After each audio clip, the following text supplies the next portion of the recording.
Hello everyone, welcome back to my channel. सर्वांचं माझ्या चॅनलमध्ये खूप खूप स्वागत आहे. तर आम्ही सकाळी निघालो होतो मेहेर रिट्रीटला जाण्यासाठी. हे जे मेहेर रिट्रीट आहे हे यवतमध्ये आहे, पुणे जिल्ह्यातच आहे.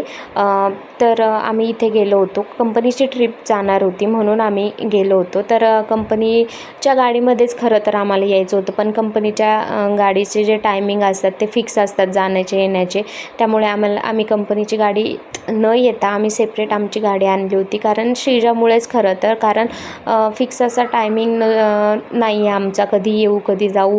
त्यामुळे मग आम्ही स्वतःचीच गाडी घेतली होती. आणि तर एंट्री करायच्या आधी हे यांनी आम्हाला बॅचेस दिले वेगवेगळ्या कलरचे. आम्हाला रेड दिला होता आणि श्रीजाला येलो कलरचा. कारण आम्हाला तिकीट किती आहे हे काय माहिती नाही, पण साधारण 750-800पर्यंत तिकीट असेल बहुतेक इथे. आणि एकदा तिकीट घेतलं की आतमध्ये सर्व फ्री आहे, जेवण नाश्ता वगैरे सर्व. आणि इथे बघा मॅप आहे छान असा. इथे फाउंटन पण आहे 2 साईडला एंट्री करतानाच. तर इथे छान असा रेनबो पडला होता. सकाळची वेळ होती.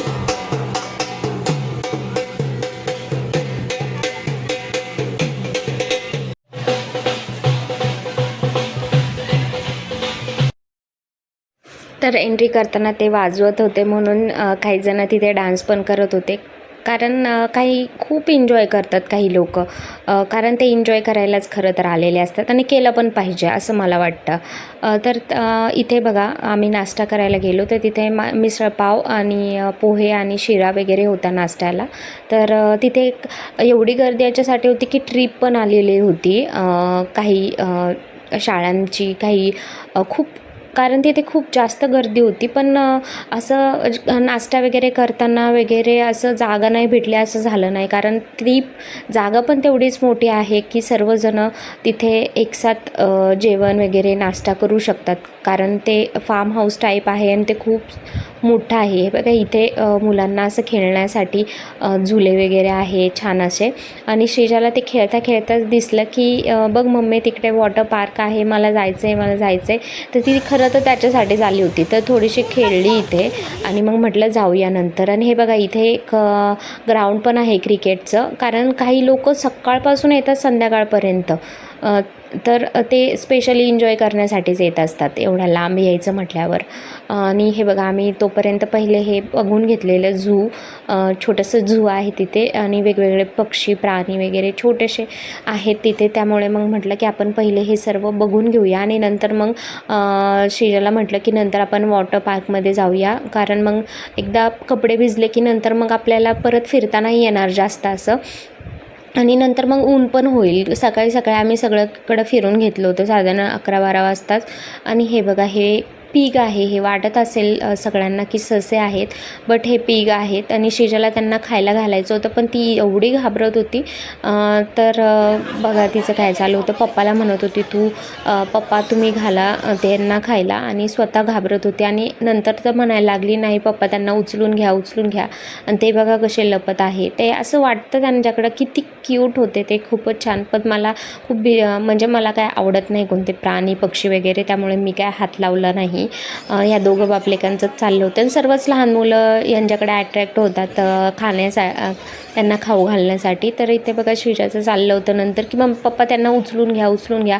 पण पप्पा म्हटले नाही बाबा, त्यांना हात लावून नव्हते देत. खरं तर तिथले लोक जे होते ते म्हणतात नको हात नका लावू. आणि ते बरोबर पण आहे की प्राण्यांना जास्त काय अशा हात नाही लावला पाहिजे. आणि त्यानंतर मग बघा हे लव बर्ड्सचं असं एका ठिकाणी लव बर्ड्स होते, तिथे गेलो होतो. तर तिथे ते अशा हातावर देत होते लव बर्ड्सला. तिथे खायला त्यांना देत होते हातावर. त्यांचं जे खायचं पदार्थ आहे म्हणजे काय खात असतील ते दाणे वगैरे ते ठेवत होते. आणि मग ते लव बर्ड्स येऊन हातावर बसवत होते. हे बघा श्रीजाला पण त्यांनी प्रयत्न केला, पण श्रीजा खूप घाबरत होती. मला छोटा पाहिजे, मोठा पाहिजे. आणि मी तिकडून बाहेरूनच पाहत होते, कारण मला हे पण काय असं जास्त आवडत नाही मला प्राणी पक्षी खूप असे. मला लांबूनच पाहायला आवडतं, एकदम जवळ त्यांना हातात वगैरे घ्यायला मला जास्त आवडत नाही. पण श्रीजाचे पप्पा आणि श्रीजा गेले होते दोघंजणं. तर बघा इथं श्रीजाच्या पप्पांनी मस्त असे हातावर घेतलेले त्यांना लव बर्ड्सला. तर इथे नंतर आम्ही इमू बघितलं. तर श्रीजा म्हणत होती की हे पाय छोटंसं त्याचं बेबी आहे इमूचा. आणि ते इमू वगैरे बघितल्यानंतर थोडंसं पाणी वगैरे पिलं आणि नंतर बघा इथे काही जण बैलगाडीचे राईड पण करत होते. आजकाल शहरात बैलगाड्या पण बघायला नाही भेटत, म्हणून इथं काही लोकांना खूप हौस असते. आणि तसं तर आपण तर गावाला गेलो बैलगाडी वगैरे आपली इथं आहे म्हणून आपण ते पाहिलेलं आहे, पण काहींच्या इथे नसतीच, त्यामुळे त्यांना माहीतसुद्धा नाही आहे की बैलगाडीत बसण्याची मज्जा काय असती. त्यामुळे ते बैलगाडीत बसण्याची मजा घेत होते. आणि इथे बघा आंब्याचे खूप मस्त मोठे झाडं होते आणि त्यांना एवढा मोहर आला होता की खूप जास्त. आणि त्यानंतर मग म्हटलं की चला आता तुला वॉटर पार्कमध्ये म्हणजे तुला खेळायचं आहे पाणी तर तिथे पाणी खेळ. तर हे बघा इथे ते पाणी खेळणं चालू होतं. मी पाण्यातसुद्धा गेले नाही कारण माझी थोडीशी तब्येत खराब होती, पण श्रीजामुळे खरं तर मी गेली होती, कारण मी गेली नसती तर तिला एन्जॉय नसता करता आला आणि म्हणून मग मी तिच्यासाठी गेले.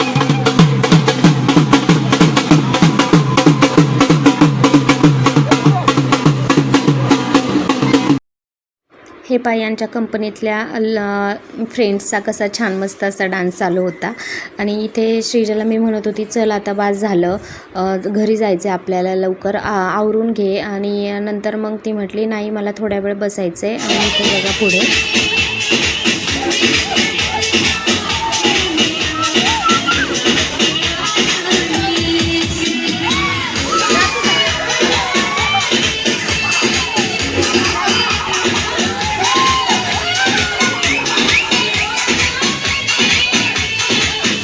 आणि यांनी देखील त्यांच्या फ्रेंड्ससोबत थोडासा एन्जॉय केला. आणि नंतर मग मी श्रीजाला घेऊन गेली होती कारण तिला खूप थंडी वाजत होती.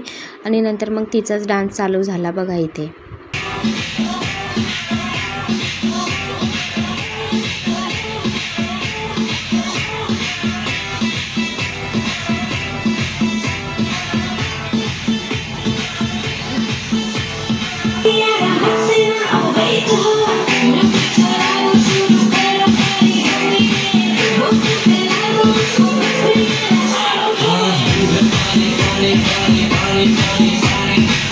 दोघं बापलेकांनी एन्जॉय वगैरे केल्यानंतर चेंज वगैरे केल्यानंतर आम्ही थोडंसं अजून फिरलो. जे राहिलं होतं ते पाहिलं. कमळ वगैरे इथे छान असे कमळ आले होते ते पाहिल्यानंतर मग आम्ही गेलो होतो जेवणासाठी.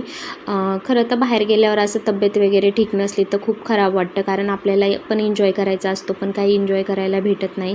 तिथं छान असं जेवण होतं. वरण भात भाजी चपाती, कोबीची भाजी होती, पिठलं होतं, अजून पिठलं म्हणजेच बेसन, आणि वांग्याची भाजी, अजून ठेचा.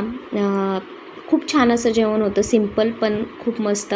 तिथे ताक देखील होतं, ऊन असल्यामुळे ताक होतं. नाही तर कधी तिथे आमरस थाली वगैरे पण असते. ज्यावेळेस आपण उन्हाळ्यात जातो, ज्यावेळेस आंबे वगैरे येतात त्यावेळेस छान अशी आमरस थाली असती. त्यानंतर मग थोडंसं अजून फिरल्यानंतर आतमध्ये जे काय आहे ते मॅजिक वगैरे शो पण आहेत तिथे, ते नाही पाहिलं आम्ही, पण जे बघितलं त्याचं शूट केलं मी. त्यानंतर मग हे इथे पॉट मेकिंग चालू होतं. श्रीजा म्हणत होती मला मम्मी हे पण करायचं, पण म्हटलं बाळा तू खूप लहान आहे, मोठे लोकच करतात तिथे. आणि हे पॉट मेकिंग त्यांनी ते जे आहे ते त्यांच्या स्वतःच्या हाताने केले आणि ते घेऊन गेले जे त्यांनी स्वतः बनवलं ते. त्यानंतर मग ती म्हणत होती की नाही आता आपल्याला हे बोटिंग, जाता तिला बोटिंग दिसली त्यांना काही लोक तर तिथे बोटिंग करायची होती. हे देखील फ्री आहे, हे याला काही चार्जेस नाही. एकदा ते तिकीट घेतात, त्यानंतर आतमध्ये जे काही करसन ते फ्री आहे. फक्त जे काही पॉट मेकिंग वगैरे जे काय आहे ते पैसे तर घेतीनच त्याचे थोडेफार. त्यानंतर मग आम्ही अशी मस्त अशी बोटिंग केली. आणि नंतर मग म्हटलं की चला आता घरी 3-4 वाजले होते, कारण घरी यायला तळेगावला यायला 2 तास तरी लागतच होते. म्हणून मग म्हटलं की चला आता आपण निघूया घरी. आणि मग 3 वाजता आम्ही निघालो असन तिथून. आणि मग त्यानंतर मग आम्ही घरी आलो. तरी पण बघा 3 वाजता पण किती गर्दी आहे इथे, वेटिंगवर असतात काही लोक इथे. तर तुम्हाला जर व्हिडिओ आवडला असेल तर लाईक शेअर सबस्क्राईब नक्की करा आणि इथे एकदा नक्की व्हिजिट करा.